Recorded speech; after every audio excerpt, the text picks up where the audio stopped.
இன்றைக்கி நூடுல்ஸ் செய்கிறத பார்க்கலாம். நான் வந்து 3 நூடுல்ஸ் எடுத்துருக்கேன். அதை வந்து சுடு தண்ணி 6 டம்ளர் தண்ணி வச்சு பாயில் பண்ணிவிட்டு அதில் நூடுல்ஸை போட்டு 1 ஸ்பூன் எண்ணெய் 1 ஸ்பூன் சால்ட்டு போட்டு 5 to 6 மினிட்ஸ் அதை பாயில் பண்ணிக்கோங்க.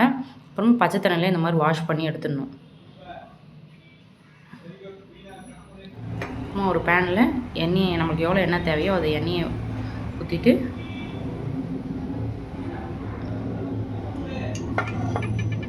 பூண்டு ஒரு 5 பல்லு பூண்டு வந்து குட்டியாக சாப் பண்ணி வச்சுட்டு பூண்டு கூட தாளிச்சிடுங்க.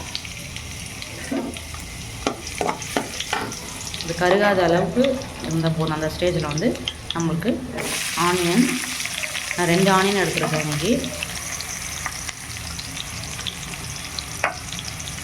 நல்லா சாஃப்டாக ஒரு வரைக்கும் இது போகணும், வதங்கினா போதும். ரொம்ப நீங்கள் இது பண்ணாதீங்க. சாஃப்டாகிடுச்சுன்னா உங்களுக்கே தெரியும்னா சாஃப்டாகிடுச்சுன்னா அந்த அளவுக்கு போதும். அப்புறமா உங்களுக்கு தேவையான வெஜிடபிள்ஸ், நான் கேப்சிகம், கேரட், பீன்ஸ் எடுத்துருக்கேன். நீங்கள் முட்டைகோஸ் கூட ஆட் பண்ணிக்கலாம். உங்களுக்கு என்ன வெஜிடபிள்ஸ் பிடிக்குமோ நீங்கள் ஆட் பண்ணிக்கோங்க. அதுவும் நல்லா வதக்கி எடுத்துங்க. ரொம்ப நூடுல்ஸ்னால் ரொம்ப இது வேக வச்சா வேணாம், ஓரளவுக்கு வெந்துச்சுன்னா போதும். அந்த எண்ணெயிலேயே வதக்கிங்க, தண்ணி ஊற்றக்கூடாது.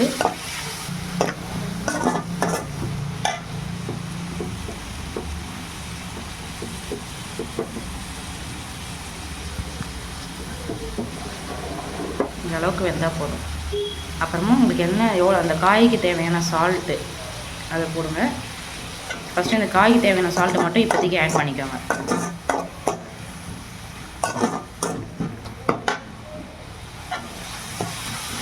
இன்றைக்கி 2 பேருக்கு தேவையான வெஜிடபிள்ஸ் தான் போட்டுருக்கேன். நீங்கள் எவ்வளோ நூடுல்ஸ் போடுறீங்க அதுக்கேற்ற மாதிரி வெஜிடபிள்ஸ் ஆட் பண்ணிக்கோங்க. உங்களுக்கு நிறைய வெஜிடபிள்ஸ் வேணும்னா உங்களுக்கு ஏற்ற மாதிரி போட்டுங்க. அப்புறமா நாங்கள் வேக வச்சு எடுத்தோம் இல்லையா நூடுல்ஸு, அந்த நூடுல்ஸ் போட்டிருக்கேன். நீங்கள் எப்பவுமே ஃபஸ்ட்டு தண்ணியில் வாஷ் பண்ணிவிடுங்க. அப்போ தான் நூடுல்ஸ் ஒன்று ஒட்டாமல் இருக்கும்.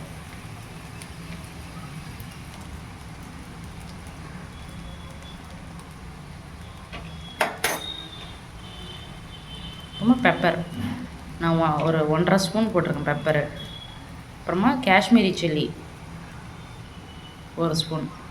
உங்களுக்கு காரத்துக்கு ஏற்ற மாதிரி நீங்கள் பெப்பரும் சில்லியும் ஆட் பண்ணிக்கோங்க. டொமேட்டோ சாஸ் 2 ஸ்பூன் ஊற்றிருக்கேன். சாஸும் உங்களுக்கு ஏற்ற மாதிரி நீங்கள் ஆட் பண்ணிக்கோங்க. சோயா சாஸ் இருந்தால் கூட சோயா சாஸ் ஆட் பண்ணிக்கலாம். என்கிட்ட இல்லை, அதனால் நான் சோயா சாஸ் ஆட் பண்ணல.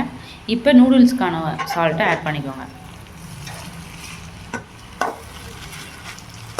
இந்த மாதிரி நல்லா போட்டு வெஜிடபிள்ஸ் கூட மிக்ஸ் பண்ணுறேங்க. இந்த அளவுக்கு இந்த ஸ்டேஜுக்கு வந்தால் போதும். இது பாருங்கள், நான் பண்ணியிருக்க நூடுல்ஸு ஒன்று ஒட்டாமல் இருக்குது பார்த்தீங்களா? அதுக்கு தான் நீங்கள் ரொம்ப வேக வச்சு எடுத்துடக்கூடாது. 5 to 7 மினிட்ஸ் வெந்தால் போதும். அப்புறமா இந்த வேக சொல்ல எண்ணெய் கண்டிப்பாக ஊற்றணும். இந்த மாதிரி தான், அப்போ தான் இந்த மாதிரி உதிரியாக ஒன்று ஒட்டாமல் இருக்கும் நூடுல்ஸு. எண்ணெயும் கொஞ்சம் நிறைய ஊற்றுங்க.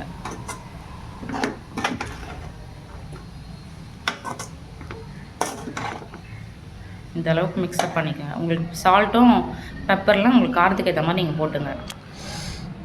நல்லா இருந்துச்சு. காரம் நான் கம்மியாக போட்டிருக்கேன். உங்களுக்கு காரத்துக்கு ஏற்ற மாதிரி இது பச்சை மிளகா கூட ஒன்று வேணும்னா நீங்கள் ஆட் பண்ணிக்கலாம். எனக்கு காரம் அந்தளவுக்கு வேணான்றதுக்காக நான் கம்மியாக இது பண்ணேன்.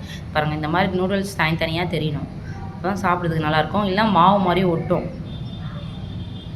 நல்லா இருந்துச்சு நூடுல்ஸ். நீங்கள் ட்ரை பண்ணிவிட்டு சொல்லுங்கள். பிடிச்சிருந்தா லைக் பண்ணிவிட்டு சப்ஸ்கிரைப் பண்ணுங்கள்.